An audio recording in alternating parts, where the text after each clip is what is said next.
question for you. So, this is a scenario. So say Rach runs video marketing workshops, because he does. How do you think he could use LinkedIn and your lead generation strategies to get people, bums on seats? Because I think bums on seats is a big problem for anybody who runs an event. Yeah, it's actually something that I find it's not easy to do, but quite straightforward to do. Yeah. I just don't like organising events, because LinkedIn is a great way to invite people. And the reason that it may not work for some people is because they're either inviting the wrong people or they're writing the wrong thing when they contact them. And so it's always going to be easy to invite people along to an event if they know who you are and they know that you deliver value.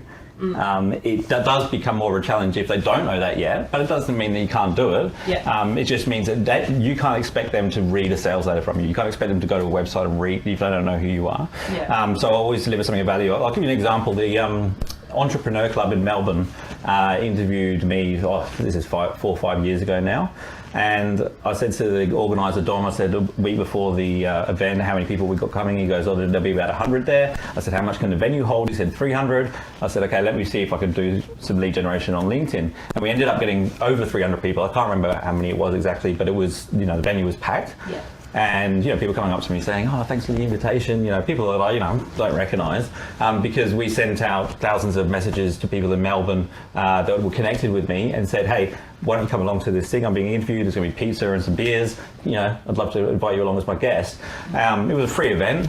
If it wasn't, I probably would have offered a promo code, but to get 210 odd people within a week of an event, in addition to the 100 that were already coming, was quite a good result. I said to I said at the start, before we get started, put your hand up if you're invited by me personally on LinkedIn, and over half the room put their hand up. Yeah. And so that just demonstrates the power of what's possible. I think it's no question that the people that you want to come along to your event are there. It's just about approaching them in the right way. It's almost the personal approach as opposed to it looking like a mass marketing approach. Because when you give people a flyer going, come to my event, you can tell if you do that approach on LinkedIn. Whereas if you actually reach out to that person and call them by name and that sort of stuff.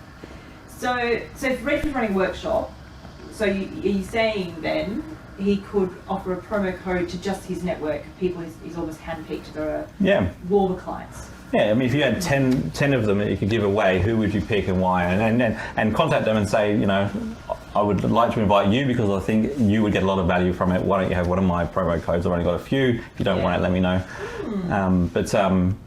Obviously you can invite as many people with a promo code as you like, but the important thing is that they feel like you've, given them something of value when you contact them. Because if somebody hasn't asked you to contact them, as a general rule, you should always, that message should always be adding value. It should not be about what you do and what you want. It's kind of the good old, I'll use Gary Vee's philosophy, jab, jab, jab, right hook. I mean, you give, and then you ask for something. Exactly. But that process of asking, you're still giving, because you're actually giving something. But they're going to get the right hook at the event, I would imagine. Right. They're going to get a clean one right in the jaw. What do you behave yourself?